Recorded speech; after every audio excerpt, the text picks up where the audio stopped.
Okay, so I want to do a quick, I guess, discussion on squad radio and intra-squad radio, inter-squad radio, or ISR. Now, most folks are familiar with the UV5R and the UV82, and there's also numerous 16-channel UHF radios on the market that can be had for cheap. Usually, you can get ones that do DMR and regular analog FM, or you can get ones that just do regular analog FM. Let me put the UV82 in my belt here for a second. We've got example here of the Radioditty,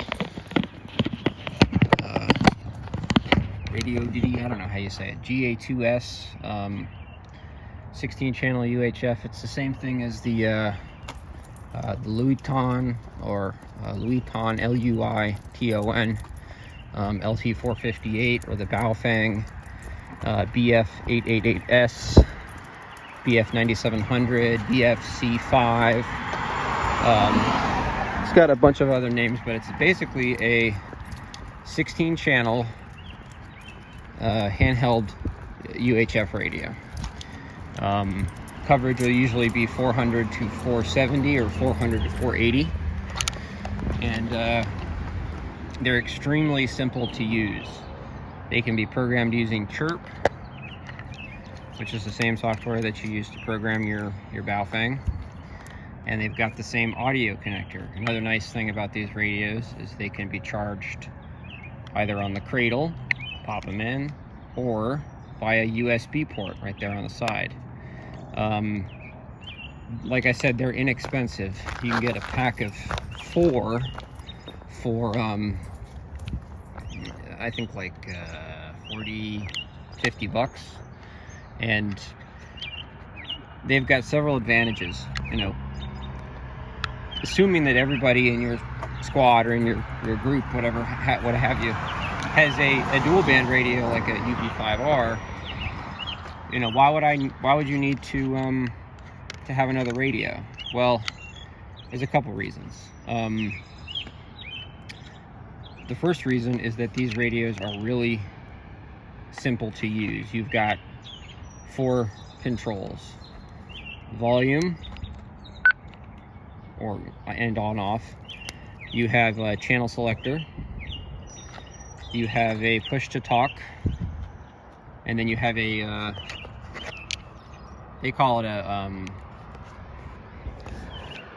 I forget what they call it in the menu, but it's basically the second side switch. You can either have it open the squelch, which is the logical thing, or you can have it send an alarm, or you can have it do nothing. But having it set to open the squelch, or the monitor function, as it's more commonly referred to, is the one that makes the most sense. And these things do high or low power. For squad radio purposes, I would leave them on low power, but you could set them to high power, or you could program, say channels 1 through 8 on high power, and then 9 through 16 on low power. It's got a nice function where you can turn a beep on and off. Another option is to program channel, like the odd number channels, low power, even number channels, high power. So the advantage to these is, like I said, they're very simple. So you could loan them out to folks. They're inexpensive. They're reasonably rugged. I've dropped all of these radios several times, accidentally, of course, and there hasn't really been an issue. They've got your standard connector, so you can put your, you know, silly gooseneck technical antenna on here, although it's not really necessary. But I would really recommend with these, sorry about this angle here, let me zoom back out a little bit, is just, you know, get some extra UV5R, UV82 type antennas, which I'll have to excuse the shot here.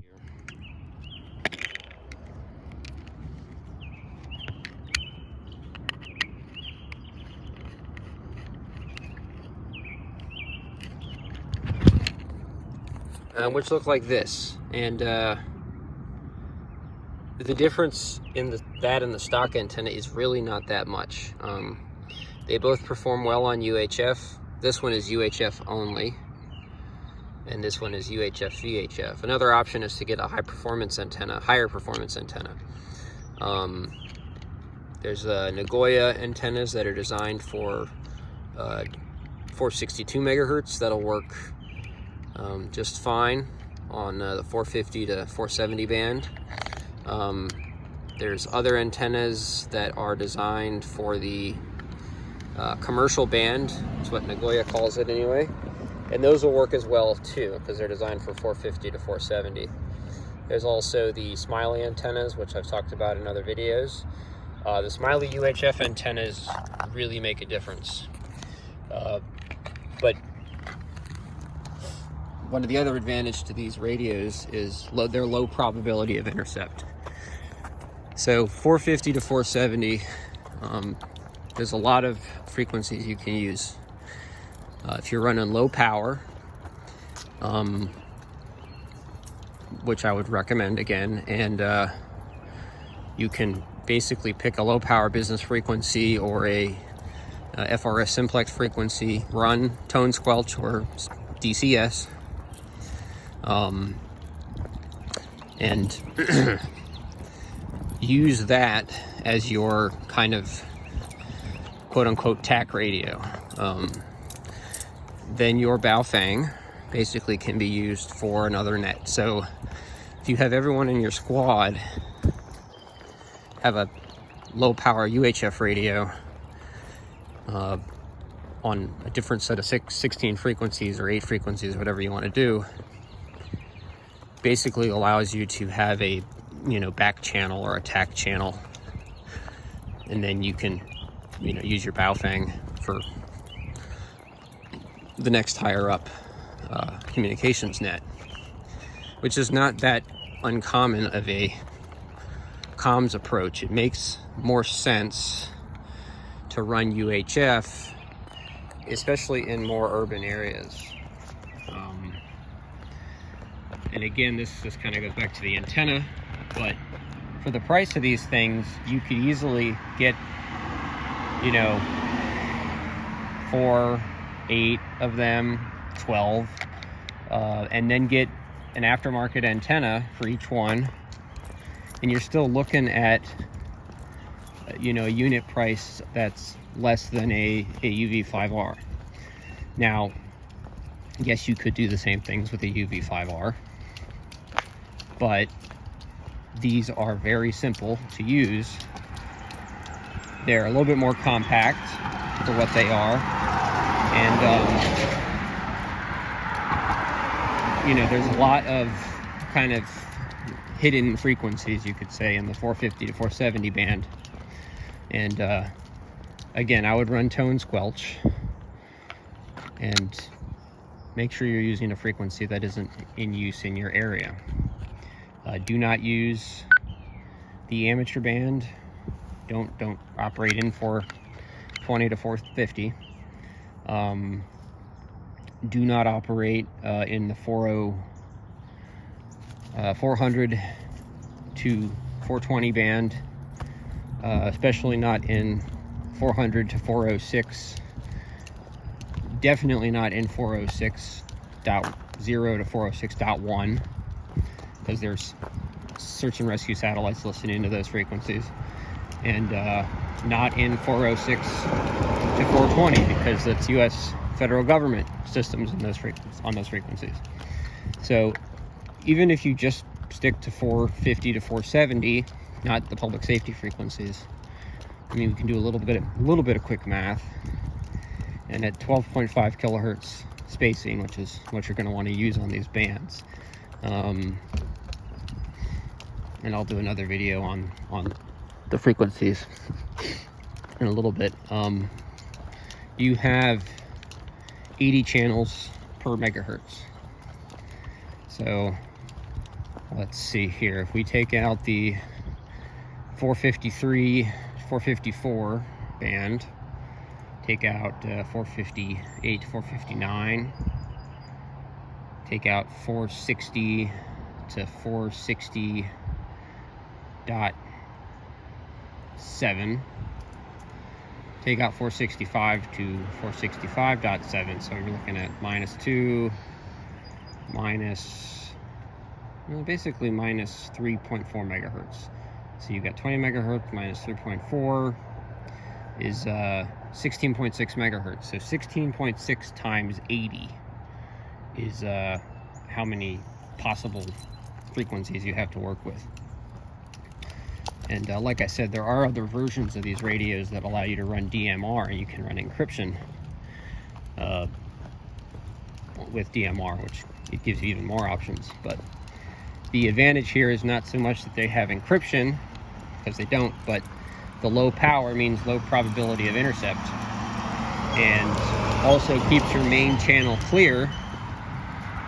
You know, having especially for urban operations, having a UHF TAC radio, a dedicated UHF radio, is a major advantage. Other options for this same application include 900 megahertz, frequency hopping spread spectrum, like the Motorola DTR series, and so on. But these, I think, are the best option and the most cost effective. A pair of the DTR radios is going to cost you almost 10 times as much as a pair of these radios. And yeah, so it's a lot of available channels, a lot of available frequencies, as long as you're smart about it. I would not use, there's several frequencies I would not use, but that's basically it for now. So we will cut this one short and pick up with another part in a moment.